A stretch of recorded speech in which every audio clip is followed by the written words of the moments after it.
Good day everyone. Let us see one more sum in maxima and minima. Already I told you I am not going to deal with textbook sums. Okay. So I will take some extra sums or I will take some concept based sums and I will explain to you. So in maxima minima I have already told you the steps are very important and understanding the sum is also very important. Okay.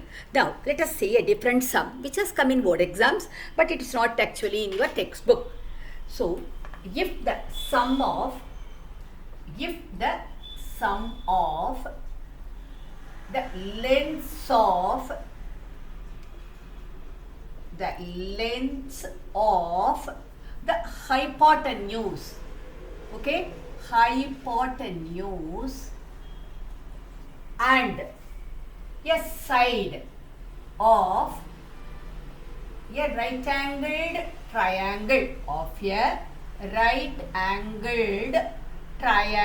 okay, I have put the symbol for angle.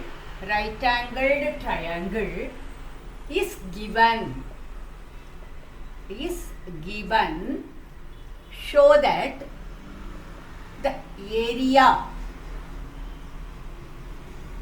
of the triangle is maximum when the angle between them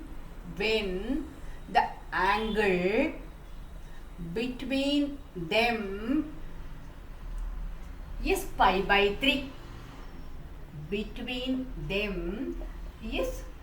by 3. This is the sum.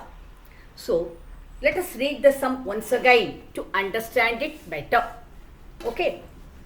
If the sum of the lengths of the hypotenuse and a side of a right angle triangle, okay, is given, we have to show that the area of the triangle is maximum when the angle between them is pi by 3. So now you have to understand the figure given is a right angled triangle, okay. So the figure is a right angled triangle. So let us draw a right angled triangle, okay. Now usually we will mark the hypotenuse as h. I am marking one side, I am marking it as x and this side I am marking it as y, right. So now in this right triangle, what is given to us? The given thing is the sum of the lengths of the hypotenuse and a side is given. So the sum is a given thing. Okay. First let me explain the letters. Okay. So I will write x, y, sides containing the right angle, right? X and y are the sides containing the right angle. H is the hypotenuse because the hypotenuse I am naming it as h. Then let me say capital A represents the area. Then I have to find some angle. I will tell you why I am marking this angle. The angle is theta. That is angle ACB. I am marking it as theta. So first I have noted whatever letters I am using. Now let me come to the given.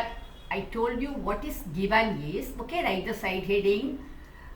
What is given is the sum of the lengths of the hypotenuse. Hypotenuse is h plus a side. Actually you can take either x or y. Both are okay. But I have made this angle, so I am going to take x. This sum is a constant. So let us take some letter k. That k is a constant. Okay. This is the given thing. H plus x is equal to k. Let me mark this as 1. Then in any right triangle, you always know we are using Pythagoras theorem. So let me also write that so that it will be useful to me definitely. So I will be writing, I will get x squared plus y squared is equal to h squared. I will write this also. Now, let me see what I have to prove. Now I have to prove the angle between them. The them means here the hypotenuse and one side which you have taken. That means the angle between this h and x. That is theta. That is why I have marked theta here. Supposing you take y there, you have to mark there theta. Okay. So now here the angle theta, I have to prove it is pi by 3 when the area is maximum. Okay. When the area is maximum. So first you have understood what are all the letters given, what is the figure we are taking, and then we have returned that h plus x is a constant k, and we have used Pythagoras theorem and we have returned one expression x squared plus y squared is equal to h squared. We have returned what we have to prove. So I have already explained these are the preliminary steps which you have to follow in any maxima minima sum.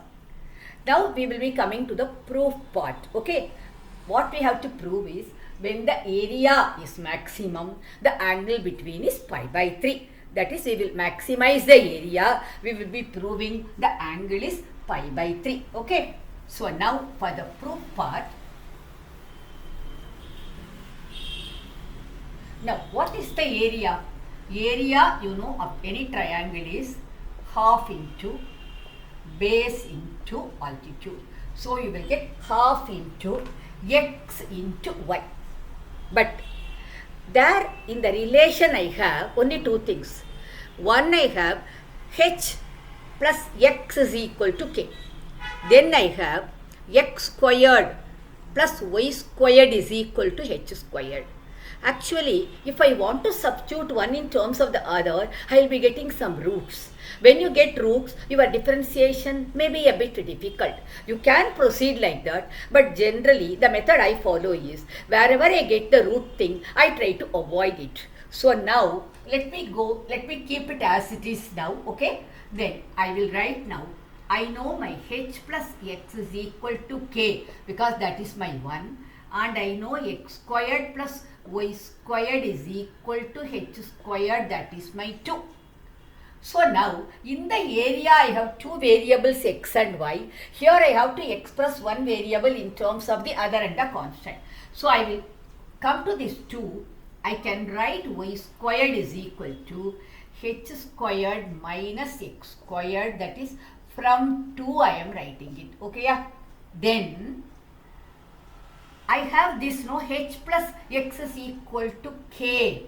So what I am going to do is this h, I will be writing it as k minus x the whole square. This x squared I will write as it is. This I am writing from my 1. So now I will be getting k squared plus x squared minus 2kx minus x squared. X squared and x squared will go. So I will get y squared is equal to k squared minus 2kx. Let me call it as 3. So now why I am doing all these things, you should know. These two are the given things we have already returned. Now this is my formula for A. I actually want to avoid two variables because I want to differentiate with respect to one variable. So now I want to bring y in terms of x. But already I have got h and x again. So that h again I am writing it in terms of x and a constant. So finally now I arrived at my y squared is equal to k squared minus 2kx. But I have only here x and y. So that is what I want to now square both sides so that I will get my a squared as 1 by 4 x squared y squared, and for that y squared I will substitute it. So my differentiation will be easy and I won't have any root at all. But I don't say that is the only method. You can keep it as it is and you can use the root, but definitely differentiation will be easier if you follow the method which I am now saying. Okay, so now this is our important thing for us now. So let me write it here. Y squared will be k squared minus 2kx. Let me keep it here for my reference here. Okay, so now I have got a is equal to half into x into y in the formula. Now I am going to square both sides, a squared. Let me use some single letter to represent, otherwise there will be confusion, okay. So I will write it as s, that is that a squared, I am referring it as s. That will be 1 by 4 x squared y squared, okay. So now for this y squared I will substitute. So my s will be 1 by 4 x squared into k squared minus 2kx. But this x is a variable, but I can take one k common out from here. So I will write 1 by 4k, okay, into kx squared minus this x squared. When it comes here, you will get 2x cube. This k we have taken out. So now this is our s. Now a is maximum. Definitely then a squared also will be maximum, and so s will be maximum, okay. So when a is maximum, a squared, okay, that is s is also maximum. Follow the steps carefully, all of you. Now you know, for s to be maximum there are two conditions, isn't it? Because for any maximum minima sum, I have told you, there will be two conditions. So for s to be maximum, now your variable here is s. So ds by dx is equal to 0. Then d squared s by dx squared will be lesser than 0. Because it is a maximum, you will be getting lesser than 0. So these are the two things we need. Okay, so now we have to differentiate it 2 times with respect to x, and then we have to move on. So now our s is the final thing, we have got it. S is equal to 1 by 4k into kx squared minus 2x cube, right? This is our s now. So now we have to find ds by dx, as well as we have to find the second derivative, right? So now my ds by dx will be 1 by 4k, the constant you write as it is. Here k you have to write as it is, and 2x. So you will be getting 2kx minus 2, and x cube is 3x squared. I will be getting 6x squared. This is the first derivative. Coming to the second derivative, d square x by dx squared is equal to 1 by 4k into, here you will be getting 2k, okay, because 2kx minus you will be getting 12x. So keep the two derivatives. Now the first condition, we will equate the first derivative to 0. So now my ds by dx is equal to 1 by 4k into 2kx minus 6x squared, that is equal to 0. Now k is a constant, it cannot be 0. So coming to it, I will be getting 2kx minus 6x squared is equal to 0. I can take 2x common, into I will get k minus 3x, that is equal to 0. So x is equal to 0, but it is not possible, isn't it? Because x is a dimension, it cannot be 0. So now you will get k minus 3x is 0. That gives you k is equal to 3x, or x is equal to k by 3. Because k is a constant, you get x in terms of k. So you write x is equal to k by 3. Now in 1 you already know x plus h, that is equal to k. Now your x is k by 3. So k by 3 plus h is equal to k. So your h will become 2k by 3, right? H will become 2k by 3. So you have got what is x, you have got what is h now. So now you look at the figure. Cos theta will be x by h, correct? Adjacent side by hypotenuse. So now I can write cos theta is equal to x by h, that is equal to x is k by 3 by 2k by 3. 3 and 3 will go, k and k will go, you will be getting 1 by 2. Therefore, your theta is equal to pi by 3, right? So, actually we got the answer what we have to prove. But already I have told you it is not enough because you have to prove the second derivative to be less than 0 for area to be maximum. So, now here is my second derivative. So, in that now I have to substitute.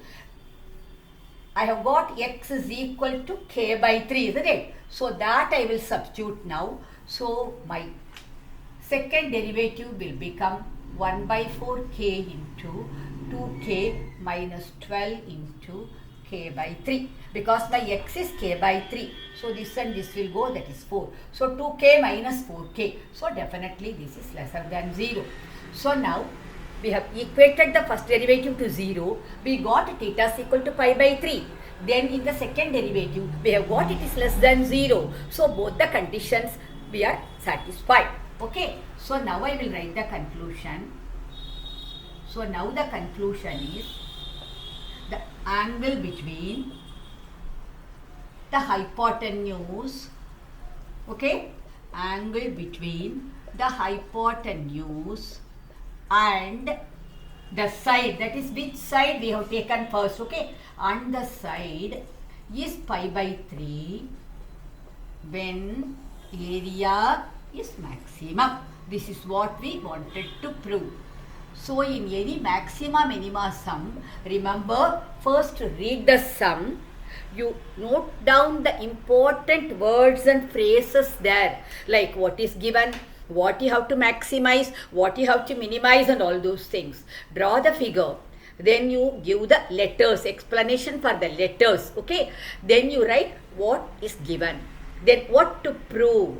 Then you come for the proof part and take the first derivative to 0. You will get the answer. Prove that the second derivative is greater or lesser than according to whether it is minimum or maximum. Then finally write the conclusion. So if you follow these steps, your sum will be neat. It will be easy for you and for the teacher also to correct, no? Because if you go step by step, it will be a nice thing. Okay? We will see some more sums in the next video.